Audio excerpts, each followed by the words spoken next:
बिस्मिल्लाहिर्रहमानिर्रहीम। अस्सलाम वालेकुम स्टूडेंट्स, मैं हूं अरशद अजीज, आपका फिजिक्स टीचर। आज हम डिस्कस करने जा रहे हैं A+ सीरीज का test number 15। Test number 15 base करेगा स्टेप स्कीम ऑफ स्टडीज के अकॉर्डिंगली यूनिट नंबर 9, 10 एंड 11 के कॉन्सेप्ट्स पर।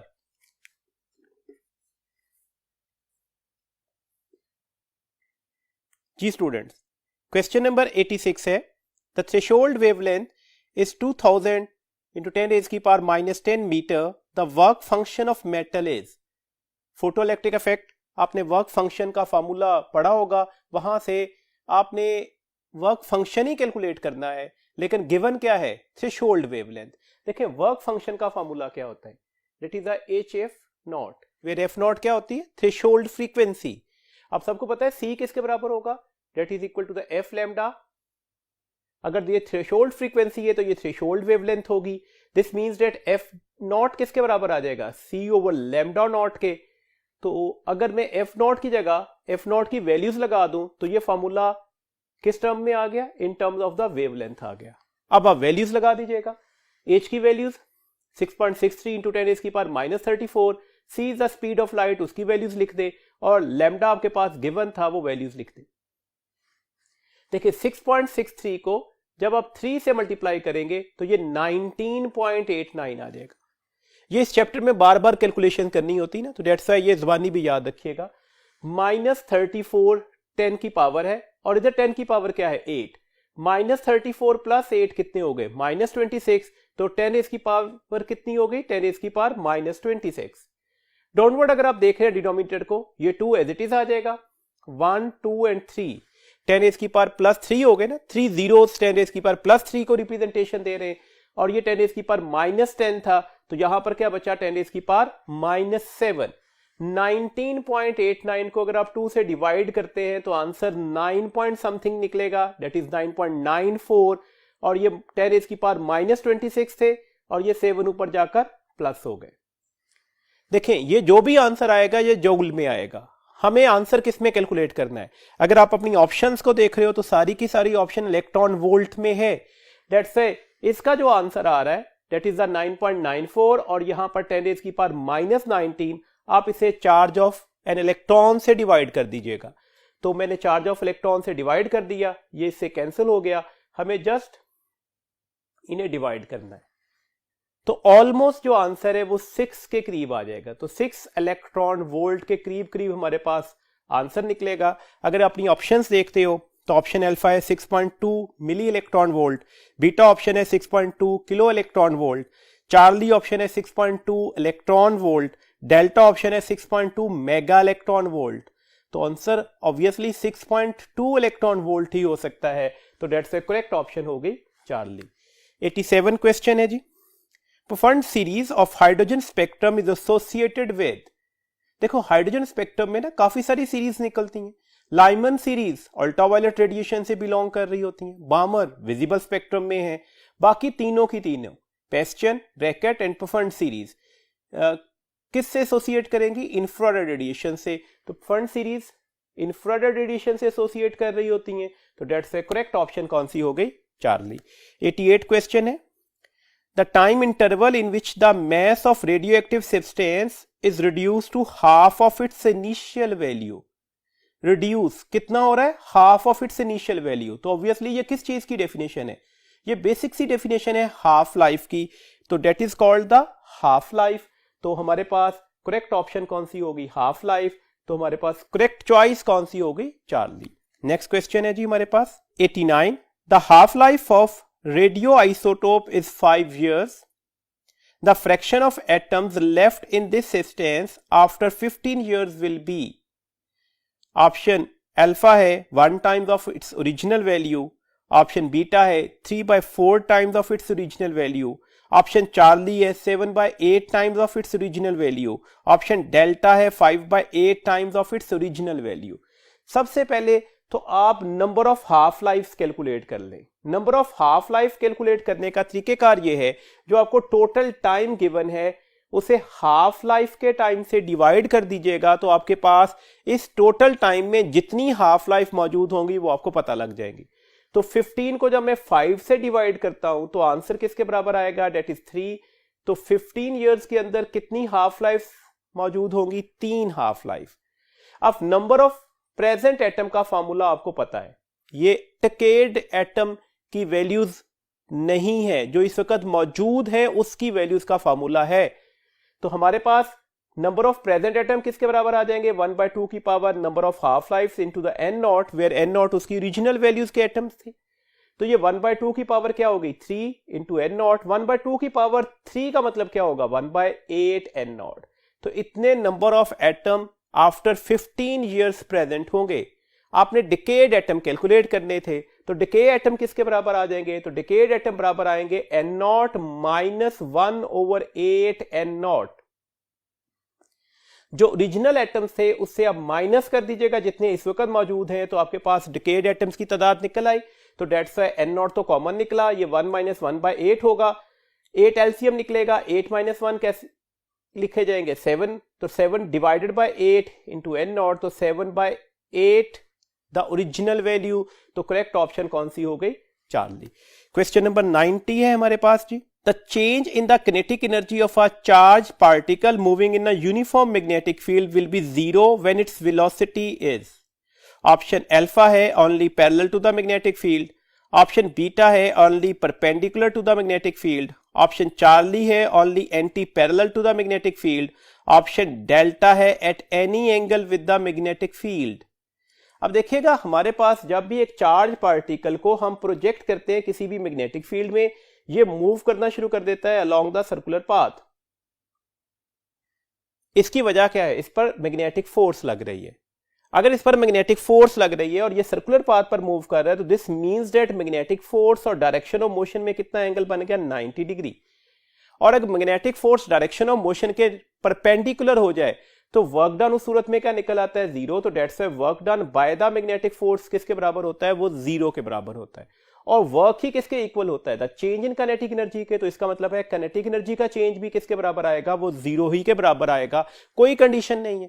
वेलोसिटी किसी भी एंगल के साथ अगर प्रोजेक्ट कर दी जाए, किसके साथ, मैग्नेटिक फील्ड के साथ, तो उस वक्त काइनेटिक एनर्जी का चेंज किसके बराबर निकलेगा, that would always taken as the 0।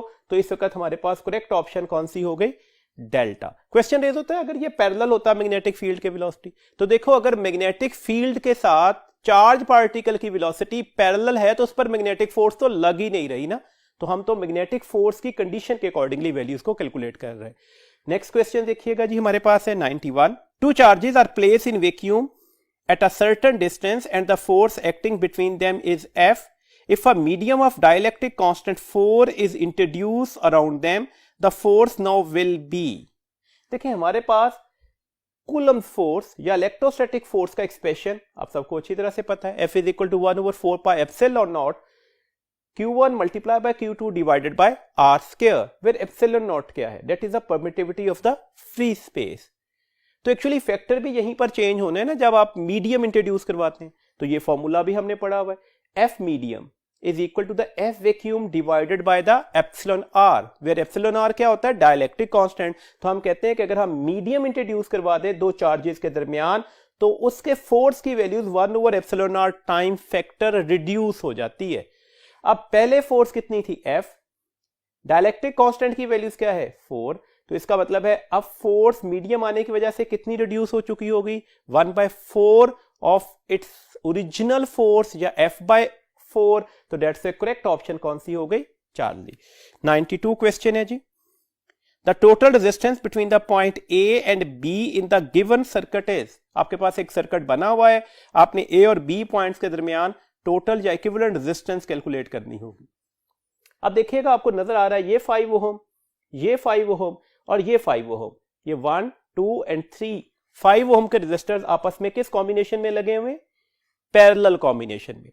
तो पैरेलल कॉम्बिनेशन का फार्मूला क्या होगा इक्विवेलेंट रेजिस्टेंस के लिए, शर्त है आइडेंटिकल रेजिस्टर्स होंगे। तो R/N, किसी एक रेजिस्टर की वैल्यू क्या है, 5। कितने नंबर ऑफ रेजिस्टर्स लगे हुए, 3, तो 5/3। 5/3 की वैल्यूज क्या निकल आएगी, 1.6 ओम। इसका मतलब है इन तीनों रेजिस्टर्स की जगह पर हम 1.6 ओम का रेजिस्टर रिप्लेस कर सकते हैं। अब देखें, अब ये 5 ओहम और ये 1.6 ओहम रेजिस्टर किस कॉम्बिनेशन में लगे हुए हैं? सीरीज कॉम्बिनेशन में।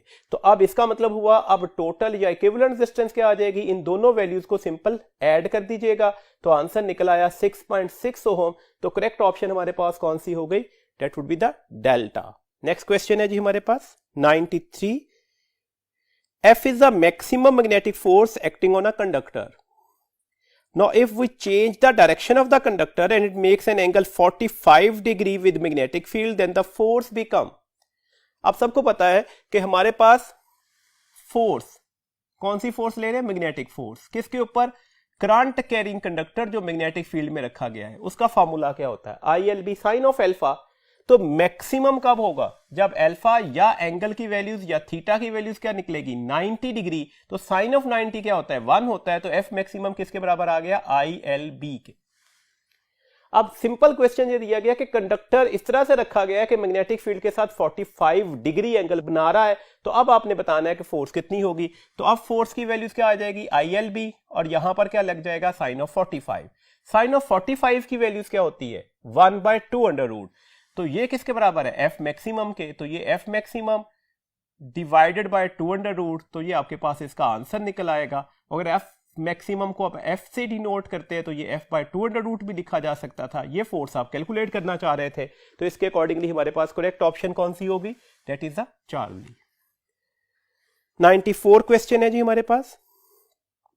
If we double all the parameters of force acting on a current carrying conductor keeping alpha is equal to 90 degree between the field and the conductor, the magnetic force becomes.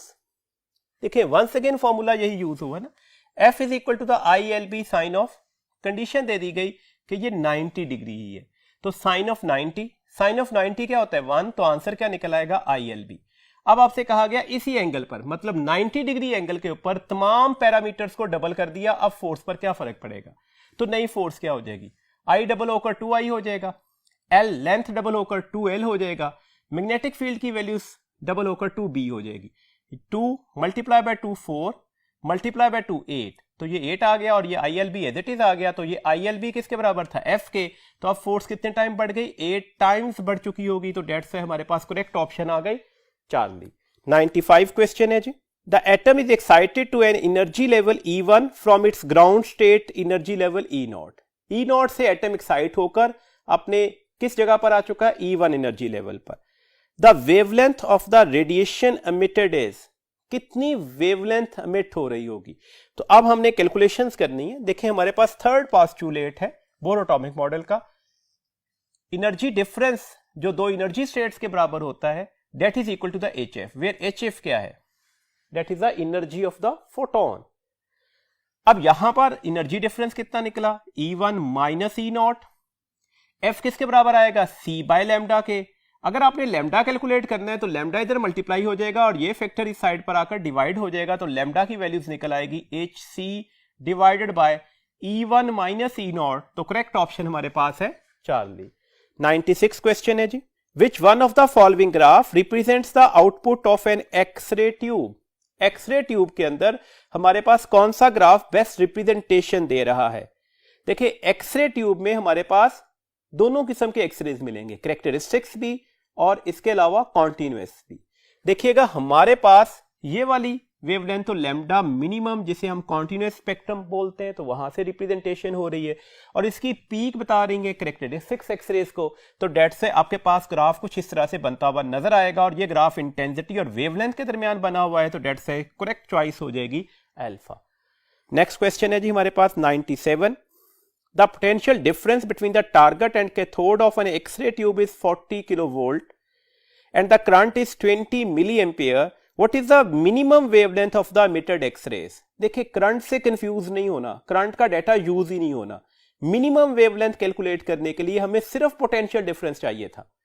देखिएगा हमारे पास जो maximum energy का expression है वो है potential into the charge, और energy को आप HF लिख सकते हो। अगर एनर्जी मैक्सिमम होगी तो फ्रीक्वेंसी भी मैक्सिमम होगी। फ्रीक्वेंसी का फॉर्मूला C बाय लैम्डा हो सकता है। अगर फ्रीक्वेंसी मैक्सिमम है तो लैम्डा मिनिमम होगा। तो ये आपके पास एक्सप्रेशन निकल आया। This means that lambda minimum किसके बराबर आ जाएगी? ये पोटेंशियल इनटू द चार्ज का फैक्टर इधर आकर हो गया डिवाइड। अगर आप इस इक्वेशन पर फोकस कर रहे हो तो आपको नजर आ रहा है 1, 2 एंड 3 पैरामीटर्स तो हैं कांस्टेंट। तो डेट्स से थ्योरी के लेक्चर में बताया था कि ये इन HC/E का आंसर जो है ना वो जुबानी याद रखिएगा, जस्ट पोटेंशियल की वैल्यूज लेकर आंसर क्विकली रिस्पॉन्ड पर आ जाएगा। बहरहाल अभी हम कैलकुलेशंस कर लेते हैं। H की वैल्यूज क्या है 6.63 इंटू 10 इसकी power -34, C is the speed of light, उसकी वैल्यूज लिख दी, E for the charge of electron, उसकी वैल्यूज लिख दी, और ये वैल्यूज दी गई थी 40 किलो वोल्ट। अब देखें 6.63 को 3 से मल्टीप्लाई किया तो 19.89, -34 प्लस 8 -26 हो गए, तो ये 10 की पावर -26। मैं पहले सिर्फ कांस्टेंट को कैलकुलेट कर रहा हूं। ये 10 की पावर -19 ऊपर जाकर 10 की पावर +19 में कन्वर्ट हो गया। इस 19.89 को हम 1.6 से डिवाइड कर देते हैं तो ऑलमोस्ट जो आंसर है ना वो 12 के करीब निकलेगा। ये थ्योरी के लेक्चर में भी हमने डिस्कस किया हुआ था, हमने कहा था ये वैल्यूज हम जुबानी याद रख लेंगे। तो ये 12.43 आ गया, और यहां पर आपके पास कितनी वैल्यूज बची 10 की पावर -7। इसे किससे डिवाइड करना है 4 इंटू 10 की पावर 4 से। वो कैसे जी, ये 40 का 0 10 की पावर +1 होगा, और ये 10 की पावर +3 4 इंटू 10 की पावर +4 के बराबर आ गए। अब सिंपल इज दैट 12 को 4 से डिवाइड करते हैं तो आंसर 3 ही के करीब निकलेगा। ये 10 की पावर -7 है, ये 10 की पावर -4 हो जाएगा ऊपर जाकर, और -7 इंटू -4 कितने होते हैं -11, तो आंसर 3 इंटू 10 की पावर -11 मीटर के करीब करीब निकलेगा। तो डेट्स ए करेक्ट ऑप्शन क्या हो जाएगी डेल्टा। 98 क्वेश्चन है जी हमारे पास। The resistance of a piece of a wire is 24 ohm. It is bent to form an equilateral triangle. What is the equivalent resistance between any two corners of the triangles? अब देखिएगा हमारे पास resistance कितनी थी 24 ओम, उसको bend करके equilateral triangle बना दी गई। आप सबको पता है रेजिस्टेंस और लेंथ में कौन सा रिलेशन होता है डायरेक्ट। इक्विलेटरल ट्रायंगल का मतलब है ये सारी की सारी लेंथ आपस में बराबर होंगी। अगर ये सारी लेंथ आपस में बराबर हैं तो ये सारी रेजिस्टेंसेस भी सेम होनी चाहिए। तो 24 ओम के अगर हम इक्वल 3 पार्ट्स करें तो 8 ओम 8 ओम और 8 ओम निकल आया। ये तो इसमें पहला पैरामीटर था। इक्विलेटरल ट्रायंगल की हर साइड कितनी रेजिस्टेंस रिप्रेजेंटेशन दे रही है 8 ओम। अब इस ट्रायंगल के किसी दो कॉर्नर्स के दरमियान अगर आपको रेजिस्टेंस लेनी है तो ये फॉर्मूला हमने थ्योरी के लेक्चर में डिस्कस किया था, n-1 over n into r, where n क्या है, n is said to be the number of sides। कितनी साइड्स हैं जी इसकी 1 2 3, ट्रायंगल है ना 3 साइड्स होंगी, तो ये 3 - 1 डिवाइडेड बाय 3 हो जाएगा। r का मतलब क्या है, किसी एक साइड की रेजिस्टेंस। तो किसी एक साइड की रेजिस्टेंस क्या है 8, तो डेट्स वाई 3 - 1 कितने होते हैं 2, 2 मल्टीप्लाई बाय 8 कितने होते हैं 16 डिवाइडेड बाय 3। और अगर मैं 16 को 3 से डिवाइड करता हूं तो ऑब्वियसली आंसर 5 पॉइंट समथिंग निकलेगा, दैट इज ओम। तो करेक्ट ऑप्शन होगी डेल्टा। डेल्टा ऑप्शन क्या है जी हमारे पास 5.3 ओम। बाकी ऑप्शन देखिएगा, अल्फा 3.3, बीटा 2.0 एंड चार्ली 4.0 ओम। तो डेट्स वाई 5 पॉइंट समथिंग का आंसर सिर्फ डेल्टा में हमें मैच करता हुआ नजर आ रहा है, तो करेक्ट ऑप्शन डेल्टा होगी। 99 क्वेश्चन है जी। The path of radioactive radiations are observed as shown in the figure in the presence of electric field. Which type of radiation is shown in the path number 3? ये electric field apply की गई, radiation का path बताया गया। ये path number 1 है, मतलब ये ऐसी रेडिएशन है जो स्ट्रेट मूव कर गई। ये पाथ नंबर 2 है और ये 3 है। इसके बारे में बताना है कि ये क्या होगा।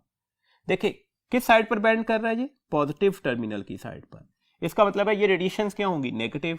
तो नेगेटिव रेडिएशंस कौन सी होती हैं बीटा।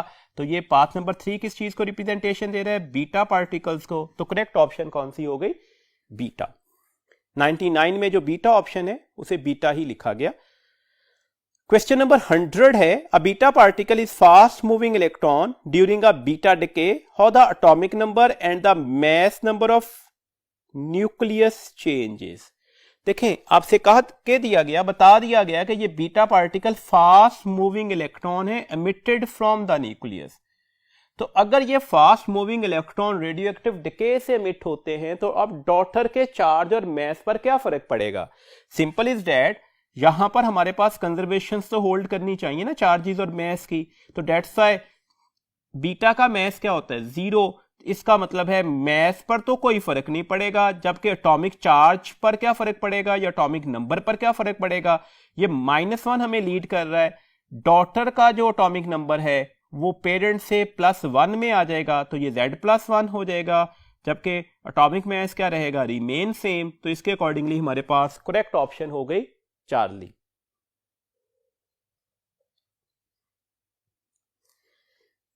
नेक्स्ट क्वेश्चन है जी 101, a radioactive isotopes W decays to X, which decays to Y, and Y decays to Z as shown in the figure below.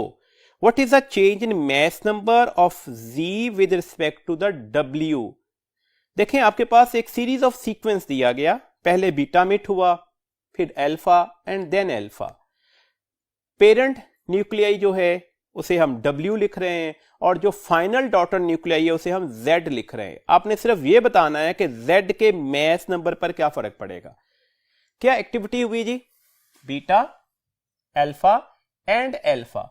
अब सबको पता है बीटा की इमिशन से मैस नंबर पर तो कोई फर्क नहीं पड़ता, इसका मतलब है मैस इन दो अल्फा ने चेंज करना है। अगर एक अल्फा मिट हो तो मैस नंबर कितना डिक्रीज होता है, 4, और अगर दो अल्फा मिट हो तो अब मैस नंबर कितना डिक्रीज हो जाएगा, A-8। तो Z का मैस नंबर कम होकर कितना हो चुका होगा, A-8, वेयर A किसका एटॉमिक मैस है, A एटॉमिक मैस है X का, पेरेंट न्यूक्लियाई का। तो डेट्स ए करेक्ट ऑप्शन कौन सी हो गई, डेल्टा। 102 क्वेश्चन है जी हमारे पास। अकॉर्डिंग टू द इक्वेशन, एक इक्वेशन दे दी गई, particles what are the atomic and mass numbers of Y। Parent element, parent nuclei बताया गया X है और ये डॉटर न्यूक्लियाई Y में कन्वर्ट हो गया with the emission of 3 alpha particles. आपने ये बताना है कि what are the atomic and mass number of Y। Y stand for daughter nuclei. अब देखिएगा 3 अल्फा मिट कर रहे हैं। अभी हमने डिस्कस किया एक अल्फा मिट हो तो चार्ज कितना रिड्यूस हो जाता है, 2। तो अगर 3 अल्फा मिट होते तो चार्ज कितना रिड्यूस हो जाता है, Z-6। एक अल्फा मिट होता तो एटॉमिक मैस कितना रिड्यूस हो रहा है, 4, और अगर 3 अल्फा निकल रहे हैं तो अब एटॉमिक मैस कितना रिड्यूस हो जाएगा, A-12। तो करेक्ट ऑप्शन क्या हो गई, अल्फा। 103 क्वेश्चन है जी हमारे पास। What is the reading of ammeter as shown in the circuit diagram. Circuit diagram बना हुआ है, आपने एमीटर की रीडिंग बतानी है। सिंपल सा ओहम्स लॉ का क्वेश्चन है आपके पास। देखिए 2 बैटरीज लगी हुई हैं तो हमें जस्ट नेट वोल्टेज कैलकुलेट करना है। एक बैटरी का नेगेटिव टर्मिनल दूसरी बैटरी के पॉजिटिव टर्मिनल से मिला हुआ है। याद रखिएगा अगर दो अपोजिट टर्मिनल आपस में कनेक्टेड हो तो ये बैटरीज एक दूसरे को सपोर्ट कर रही होती हैं। इसका मतलब है नेट पोटेंशियल, नेट वोल्टेज किसके बराबर आ जाएगी, 9 + 6 के। रेजिस्टेंस तो एक ही लगी हुई थी ना, 3। तो आपने करना क्या होगा, 15 को 3 से डिवाइड करना होगा। क्यों जी, बिकॉज करंट किसके बराबर होता है, net voltage divided by resistance के। तो यहां से करंट की वैल्यूज निकल आएगी। तो वैल्यूज कितनी निकल आई, 5 एम्पियर। तो ऑब्वियसली ये एमीटर कितनी रीडिंग दे रहा होगा, 5 एम्पियर की। तो करेक्ट ऑप्शन कौन सी हो गई, चार्ली। 104 क्वेश्चन है जी। 3 6 ohm resistors are connected as shown in the diagram. What is the resistance between the point A and B? आपने A और B पॉइंट्स के दरमियान टोटल रेजिस्टेंस या इक्विवेलेंट रेजिस्टेंस बतानी है। देखें ये पॉइंट A है, ये पॉइंट B है। 6 ohm 6 ohm 6 ohm अटैच कर दिए गए और यहां से इस तरह से इन्हें शॉर्ट भी कर दिया गया। फिगर बनी हुई आपके पास। देखिएगा सिंपल इज डैट, ये इस वक्त सीरीज कॉम्बिनेशन का क्वेश्चन नहीं है, ये सिंपल पैरेलल कॉम्बिनेशन लगा हुआ है। कैसे जी, लेट्स सपोज हम कंसीडर कर रहे हैं कि हम A और B टर्मिनल पर बैटरी अटैच कर देते हैं। तो ऑब्वियसली बैटरी अटैच करने का मतलब है इसमें से कोई एक टर्मिनल पॉजिटिव और दूसरा टर्मिनल क्या हो जाएगा, नेगेटिव। अगर ये टर्मिनल पॉजिटिव है तो ऑब्वियसली ये वाला पॉइंट भी उतना ही पॉजिटिव पोटेंशियल पर होगा, शॉर्ट सर्किट कर दिया था ना आपने। अगर ये टर्मिनल नेगेटिव है तो इसका मतलब है इस पॉइंट के ऊपर भी इतना ही नेगेटिव वोल्टेज होगा। तो अब आप वादे तौर पर देख रहे हैं ये 6 ohm भी डायरेक्टली बैटरी के साथ अटैच्ड है, ये 6 ohm भी डायरेक्टली बैटरी के साथ अटैच है, ये 6 ohm भी डायरेक्टली बैटरी के साथ अटैच्ड है। और अगर बैटरी जितना पोटेंशियल इंडिविजुअल रेजिस्टर्स के ऊपर अपेयर हो रहा हो तो हम इसे कहते हैं ये पैरेलल कॉम्बिनेशन है। तो ये पैरेलल कॉम्बिनेशन का क्वेश्चन हो गया। इसका मतलब है हमारे पास अब टोटल रेजिस्टेंस किसके बराबर आ जाएगी, R/N। किसी एक रेजिस्टर की रेजिस्टेंस की वैल्यूज क्या है, 6, कितने रेजिस्टर्स लगाए हुए थे 3, तो 6/3 आंसर क्या निकल आएगा 2 ओम। तो करेक्ट ऑप्शन हो गई डेल्टा। 105 क्वेश्चन है जी हमारे पास। The difference between the plates of a parallel plate capacitor is 4 millimetre and area of each plate is 8 metre square. The plates are in a vacuum, what is the capacitance of capacitor. आपने capacitance calculate करनी है इस capacitor की। Formula A epsilon naught divided by D, where A is the area है, given है 8 metre square. D दो plate of the capacitor के दरमियान डिस्टेंस है और ये भी गिवन है 4 मिलीमीटर। मिली की जगह 10⁻³ लगा दिया और एप्सिलॉन नॉट की वैल्यूज आपको पता होती है 8.85 इंटू 10⁻⁻12। इसे रफली एस्टिमेट कर लें कि ये 9 है। 9 8 आर 72। 72 को किससे डिवाइड करना है 4 से। ये 10⁻⁻12 और ये ऊपर जाकर 10⁻+3। 72 को 4 से डिवाइड करते हैं तो ये 4 1s आर 4, बाकी 3 बचे, ये 32 हो गया। और 32 का मतलब क्या हुआ यहां पर 4 8s आर 32। ये 10⁻⁻12 प्लस 3 कितने हो गए 10⁻⁻9 फेरेड। ये आपके पास इसका आंसर निकलेगा। अब अपनी ऑप्शंस को देखिएगा। हमारे पास सबसे पहली ऑप्शन है 1.7 इंटू 10⁻⁻8 फेरेड। हो सकती है जी ऑप्शन। ऑब्वियसली देखिएगा ना, अगर मैं इसे स्टैंडर्ड फॉर्म में लिख रहा हूं तो ये 1.8 हो जाएगा और यहां पर -8 ही निकलेगा ना, तो ये ऑप्शन ठीक हो सकती है। आंसर क्लोज है ना, हमने इसे 8.85 की बजाय 9 से ऑपरेट किया हुआ है, तो डेट्स अल्फा ऑप्शन ही करेक्ट ऑप्शन मानी जाएगी। नेक्स्ट क्वेश्चन देखिएगा 106। What is the type of characteristic X-ray photon whose energy is given by relation HF is equal to the EL minus EK? EK ये बता रहा है K कैप्चरिंग हुई होगी, मतलब जो एक्सरेस निकलेगा वो K सीरीज का होगा। EL आपको गाइड करेगा K सीरीज में कौन सा एक्सरेस निकला होगा। K से वेरी नेक्स्ट शेल L होता है ना, तो डेट्स ये कौन सा एक्सरे होगा, ये K अल्फा एक्सरेज होंगे। तो करेक्ट ऑप्शन हमारे पास कौन सी हो गई डेल्टा। 107 क्वेश्चन है the diagram show a wire carrying an electronic current, key word है electronic current, place between the poles of the magnet, in which direction does the force on the wire act. आपने force calculate करनी है। देखिए magnetic force की direction calculate करने के लिए आपको ये वाला रिलेशन हेल्प आउट करेगा। एक्चुअली हमें क्रॉस प्रोडक्ट लेना है ये, और ये आपको मैग्नेटिक फोर्स की डायरेक्शन के बारे में इंफॉर्मेशन दे देगा। एल वेक्टर किसकी डायरेक्शन में होता है, करंट की डायरेक्शन में, तो डेट्स हमारे पास करंट की डायरेक्शन यही होगी। मैग्नेटिक फील्ड की डायरेक्शन हमारी राइट हैंड फिंगर्स बताएंगी। थंब किस चीज को बता रहा होगा, करंट की डायरेक्शन को या लेंथ वेक्टर की डायरेक्शन को। तो राइट हैंड में जो पाम पर नॉर्मल है वो किसकी डायरेक्शन को बता रहा होगा, फोर्स को। तो फोर्स किधर लग रही है, डाउनवर्ड। अगर ये कन्वेंशनल करंट होता तो डायरेक्शन क्या निकलती, डाउनवर्ड। कौन सा करंट है, electronic. Condition of the question है, इसका मतलब है डायरेक्शन को क्या करना पड़ेगा, रिवर्स करना पड़ेगा। तो रिवर्स करके अपोजिट डायरेक्शन कौन सी होगी, डाउनवर्ड का अपवर्ड डायरेक्शन। तो करेक्ट ऑप्शन कौन सी हो गई, बीटा।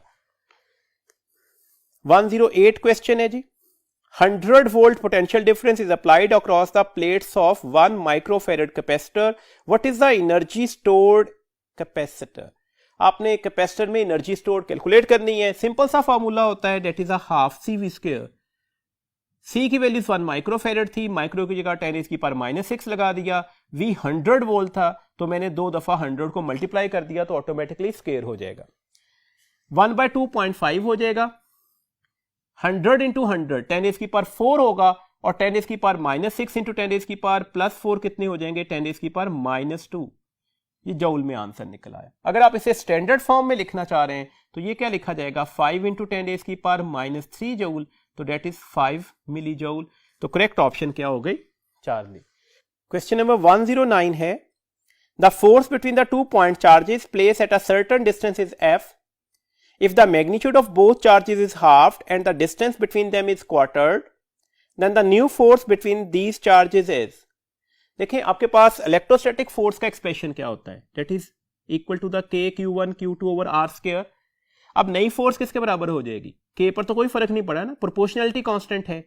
Q1 की वैल्यूज हाफ हो गई, Q2 भी हाफ होकर Q2/2 हो जाएगा, जबकि डिस्टेंस बिटवीन द चार्जेस को कहा गया क्वार्टर हो गया, तो ये R/4 होल स्क्वायर हो गया। अब फर्क क्या पड़ा जी, ये 4 स्क्वायर किसके बराबर होगा 16 के, और डिनोमिनेटर का डिनोमिनेटर है तो ऊपर जाकर मल्टीप्लाई हो जाएगा, Q1 Q2 as it is आ जाएंगे, और 2 इंटू 2 किसके बराबर हो जाएंगे 4 के, तो ये R का स्क्वायर R स्क्वायर भी हो जाएगा। ये इससे कट गया 4 से, ये 4 आ गया, और ये एक्सप्रेशन एज इट इज लिखा जा सकता है। ये एक्सप्रेशन किसके बराबर था f के, तो इसका मतलब है फोर्स कितने टाइम बढ़ चुकी होगी 4 टाइम्स, तो दैट्स द करेक्ट ऑप्शन कौन सी हो गई डेल्टा। नेक्स्ट क्वेश्चन है जी हमारे पास 110, the potential difference between the two metal plate is halved and the distance between them is doubled, the value of the electric field strength between them becomes. Electric field strength किसके बराबर होती है negative of the potential gradient के। Negative का sign सिर्फ direction को बता रहा है, तो डेट से मैग्नीट्यूड लेने के लिए हम नेगेटिव के साइन को इग्नोर कर देते हैं। अब नई इलेक्ट्रिक फील्ड स्ट्रेंथ किसके बराबर निकल आएगी, कहा गया पोटेंशियल डिफरेंस पहले से हाफ कर दें और जो डिस्टेंस है प्लेट्स के दरमियान वो डबल कर दें, तो कंडीशन ऑफ द क्वेश्चन लगा दें।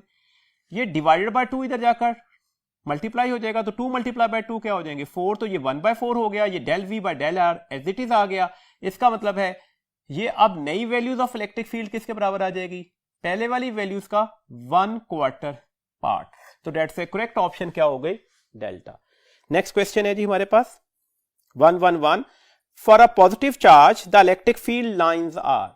Electric field lines, actually electric field lines represent करती हैं the path followed by the unit positive charge in that electric field. अब अगर आपने एक पॉइंट चार्ज रखा हुआ है पॉजिटिव का, इसके इक्वल डिस्टेंस पर आप बहुत सारे यूनिट पॉजिटिव चार्ज रखेंगे, और ये यूनिट पॉजिटिव चार्ज जिस डायरेक्शन में मूव कर जाएंगे ऑब्वियसली वो किस चीज को बता रहा होगा इलेक्ट्रिक फील्ड लाइंस की डायरेक्शन को। ये पॉइंट चार्ज उन्हें रिपेल करेगा, तो ऑब्वियसली वो इस डायरेक्शन में मूव कर गए, तो हमें नजर आ रहा है ये आउटवर्ड है। कौन सा आउटवर्ड, तो ये भी क्लियरली नजर आ रहा है रेडियल आउटवर्ड डायरेक्शन होगी, तो कौन सी ऑप्शन ठीक हो गई अल्फा। नेक्स्ट क्वेश्चन है जी 112, for an isolated positive charge the zero field spot lies. Isolated point charge, zero field बताना है कहां पर लाए करेगा। एक पॉइंट चार्ज की इलेक्ट्रिक फील्ड स्ट्रेंथ का एक्सप्रेशन क्या होता है, is equal to the k/r²।